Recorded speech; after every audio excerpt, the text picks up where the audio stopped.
Kwa nini mwanaume alipokuwa anakuoa alikuwa mwanaume mzuri tu, mliishi vizuri, hakuwa na shida yoyote, lakini baada ya miaka kadhaa sasa hivi amebadilika, amekuwa msaliti, tena usaliti wake wala hafichi, anakuonyeshea waziwazi, anaruhusu uone, na hata ukiuona yeye hashtuki wala hawazi na haonyeshi kabisa kama anajali hisia zako. Zaidi anakwambia utajua mwenyewe, anakwambia amua unachokitaka, anakwambia wewe fanya unachokitaka, mimi sijali. Na wala hajali kuhusu machozi yako, hajali kuhusu hisia zako. Ni kwa nini?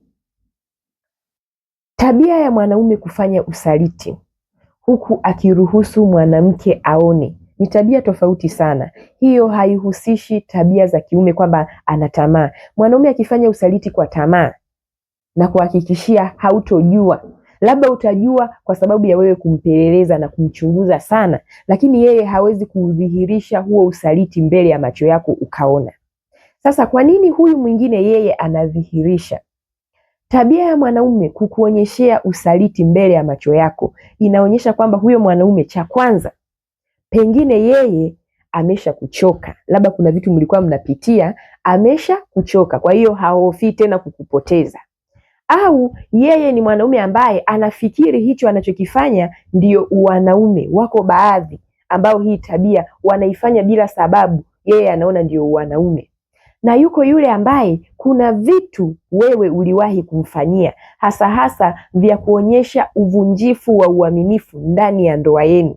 Kwa kipindi hicho akaonyesha kukusamehe. Sasa hivi anafanya hivyo kwa sababu anakuadhibu, anakulipiza kisasi kwa yale mambo ambayo yaliwahi kujitokeza huko nyuma, na pengine wewe umekaa hujui sababu.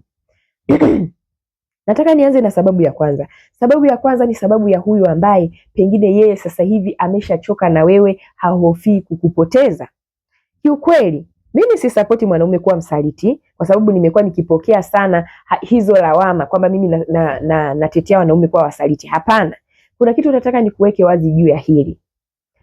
Mwanaume ambaye alikuwa anaongea sana na wewe juu ya tabia fulani na ukawa ni mtu ambaye unampuuzia, kuna mwingine ameshafanya hivyo kwa muda mrefu, imefika kipindi amekuchoka. Yaani hapo alipo anafanya huo usaliti mbele ya macho yako, na hajali hata ukiondoka, kwa sababu yeye sasa hivi moyo wake umesha kukataa, alishakutoa moyoni mwake muda mrefu sana. Kadri ulivyokuwa unazidi kuwa msumbufu, kadri ulivyokuwa unaonyesha wewe sio msikivu, kwa namna ambavyo alikuwa anaongea kila siku anajielezea, alikuwa anazidi kukupunguza wewe kwenye saiko yake taratibu. Ndiyo wewe unahesabu hivyo vitu ni vidogo, ndiyo hizo changamoto alizokuwa anazijadili ni ndogo ndogo, lakini amelalamika kwa muda mrefu. Hii na wewe mwanamke ambaye mumeo analalamika sana kwenye baadhi ya mambo, ichukue. Siku moja mumeo anaweza kuja kubadilika kuwa mtu tofauti na vile ulivyomzoea, lakini pengine chanzo kikawa ni wewe mwenyewe. Ulikuwa unasababisha yeye kila siku anakupunguza kwenye saiko yake taratibu, na sasa hivi amekomaa kukufanyia wewe usaliti, anakuonyeshea, kwa sababu kwanza hajali kuhusu wewe, cha pili hahofii kabisa kukupoteza. Na ndio maana anakwambia wewe amua unachotaka. Yaani sasa hivi wewe hata ukiondoka kwenye maisha yake sio shida zake, na usishangae pengine nyuma ya yeye kufanya hivyo anatamani wewe uchoke uondoke. Yeye amekuchoka, na ndio maana na yeye ameanza kukufanyia vitu vya kukuumiza wewe wazi. Hataki tu kukwambia kwamba mimi sikuhitaji sasa hivi. Sijui kama unanielewa. Kwa hiyo kuna baadhi ya wanaume huwa wanabadilika baada ya kuwa walikuwa wema kwa muda mrefu, halafu akajifunza kwamba mimi kumbe wema haujanisaidia. Sijui kama unaelewa. Hakuna kitu kinaumiza kama mtu akiwa mwema. Yaani yeye ni mtu ambaye anapenda kutengeneza maisha yenu, na akaona yale mapambano anayapambania yeye mwenyewe, kwa namna ambavyo anatamani maisha yenu yawe na furaha, lakini wewe kila siku ulikuwa ni mtu ambaye unatengeneza maugomvi, unatengeneza kuchukiana, unatengeneza kununiana, nyumba ilikuwa haina utulivu. Na yeye ndo alikuwa mtu pekee ambaye alikuwa anatengeneza muda mwingi, tuishi hivi. Kwa wakati huo wewe hukuwa tayari kuishi kama vile yeye alivyokuwa anataka.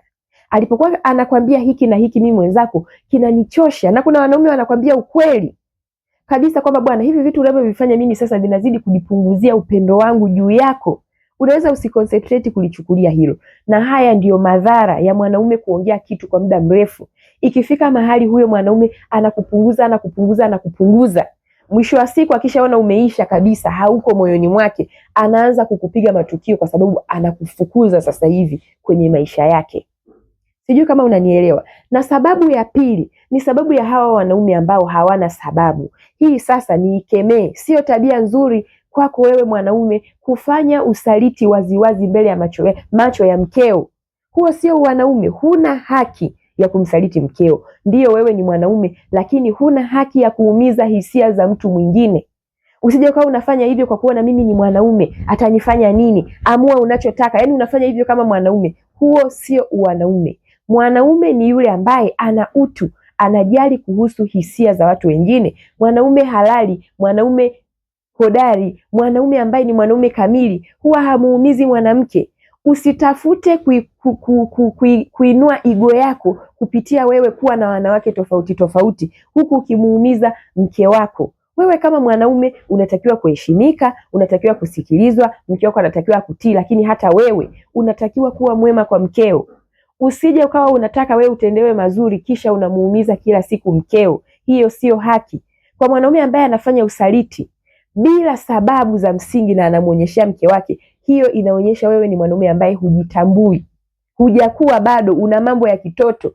Mwanaume ambaye amekomaa kiakili hawezi kufanya hiyo tabia mbele ya macho ya mkewe kwa makusudi. Ikiwa mke wake ni mwema, ndio kuna changamoto ndogo ndogo ambazo ni kawaida, kila binadamu anazo.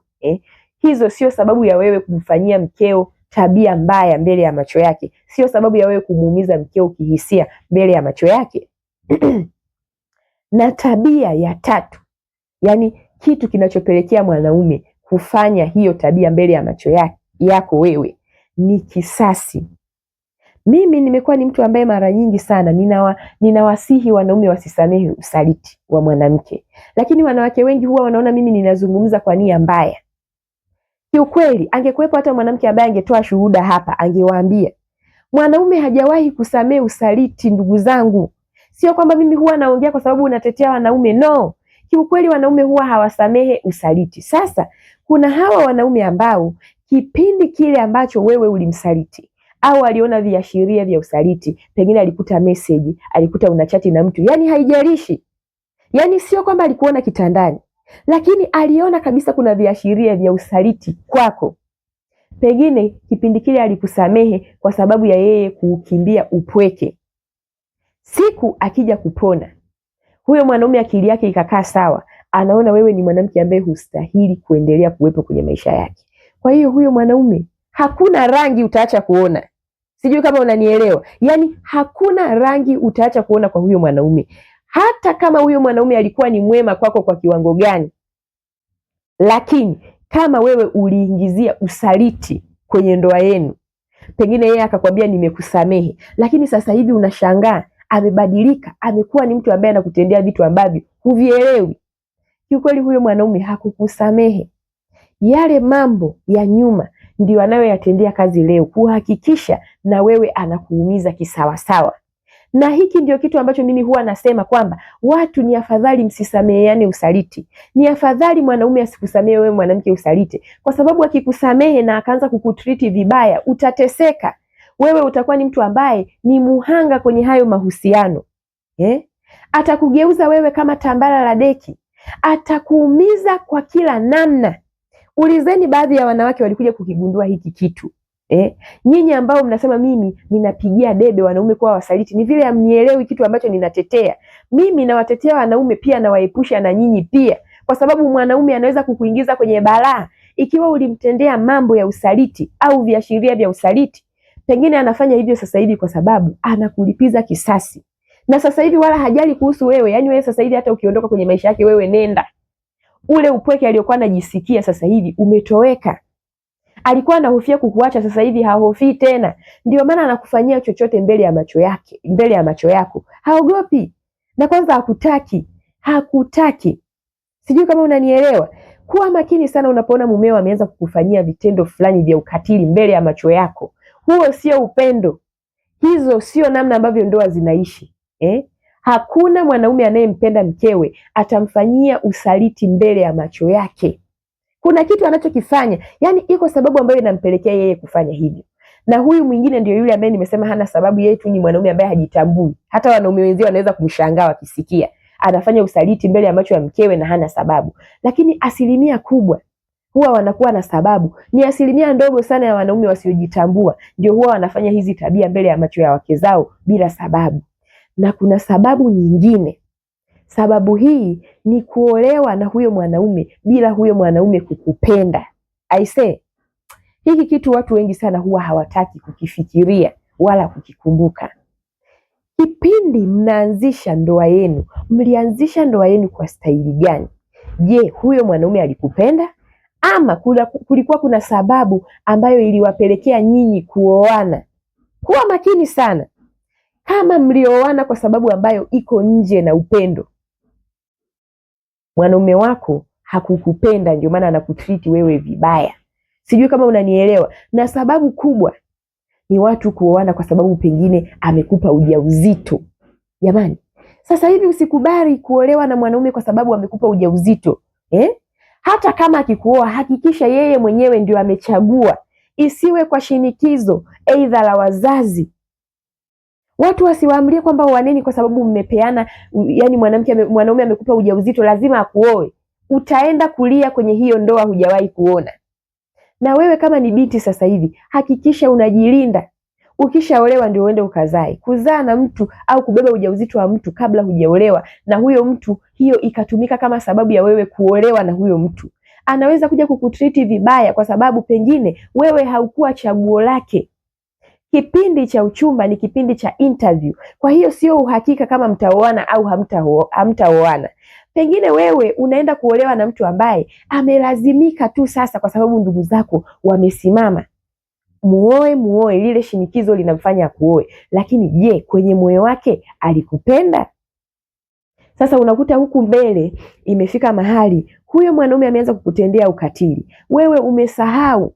Ufikiri kwamba huyu mwanaume kwa nini ananifanyia hivi? Kumbe huyo mwanaume anakufanyia hivyo kwa sababu hakukupenda. Kwa hiyo alisema huyu nitamuoa, lakini nitamuonyesha. Ataondoka yeye mwenyewe. Kuna wanaume wana hizo tabia, tena ni wengi. Ukumbuke asilimia kubwa ya wanaume kinachofanya wanakuwa wakatili kwa wanawake ni wao kuficha ukweli. Hataki tu kukuweka wazi kwamba mimi sikuhitaji. Kwa hiyo anaanza kukufanyia vitu vya kukuchosha. Anataka uchoke siku moja wewe mwenyewe ufunge mabegi yako uondoke. Hataki kuingia kwenye lawama za kuonyesha alikufukuza. Lakini sasa ndio hivyo, anakutocha, anakunyanyasa kihisia, anakutesa. Yeye hajali kwa sababu anataka kuona unaondoka mbali na maisha yake. Na kitu kingine nikwambie, mwanaume asipokupenda hawezi kukutreat vizuri. Olewa na mwanaume anayekupenda. Sio mwanaume unayemtaka wewe. Utamtaka huyo mwanaume lakini yeye hakutaki. Pengine wewe mwingine ukajipa ujauzito makusudi, ukaamua kubeba ujauzito makusudi kwa sababu unamtaka huyo mwanaume, lakini yeye asipokutaka, yeye asipokupenda, atakutendea vibaya. Hakuna rangi utaacha kuona kwa huyo mwanaume kwa sababu hakupendi, hakuhitaji, wewe sio chaguo lake. Matokeo yake anakuoa kwa sababu ya shinikizo, anaenda kukunyanyasa. Sijui kama unanielewa. Kwa hiyo kiukweli tabia ya mwanaume kufanya usaliti huku akimuonyeshia mwanamke sio tabia ya kawaida, na ni asilimia ndogo sana ya wanaume huwa wanafanya hiki kitu bila sababu. Na ndio hao ambao nimesema hilo ni kundi la wanaume ambao hawajitambui. Tuseme hawajakuwa, akili zao hazijakomaa. Mwanaume mwenye akili timamu anayempenda mkewe hawezi kufanya hivyo. Lakini wewe chunguza, wako anakufanyia hivyo kwa sababu gani? Kama kuna kitu mliwahi kupitia cha kuvunjiana uaminifu, run. Huyo mwanaume atakunyanyasa mpaka unaingia kaburini. Hivi hapo alipo hakutaki wala hakuhitaji. Jiondoe tu, achana naye. Hata ungemnyenyekea vipi, hata ungemuonyesha umebadilika vipi, hawezi kukuhitaji tena. Kama huyo mwanaume pengine kuna vitu ulikuwa unamfanyia ambavyo pengine aliongea sana ukashindwa kumsikiliza, alikuwa mwema sana kwa muda na wewe ndio umesababisha amebadilika kuwa hivyo, sijui kama atakuelewa. Yani sijui utapambana naye kwa namna gani mpaka aje atulie. Lakini kiukweli hiyo ni kazi ngumu kumbadilisha, kumrejesha tena yeye kuwa yule wa zamani, kwa sababu alishakuwa mwema kwako, akajifunza kwamba wema hautoshi, Alivyoona ametenda wema kwako, ameongea sana ukamwona ni useless, matokeo yake ndio amekuja kuzaliwa kuwa hivyo. Kwa hiyo chunguza, usije ukaendelea kuvumilia sehemu ambayo unatakiwa kuondoka.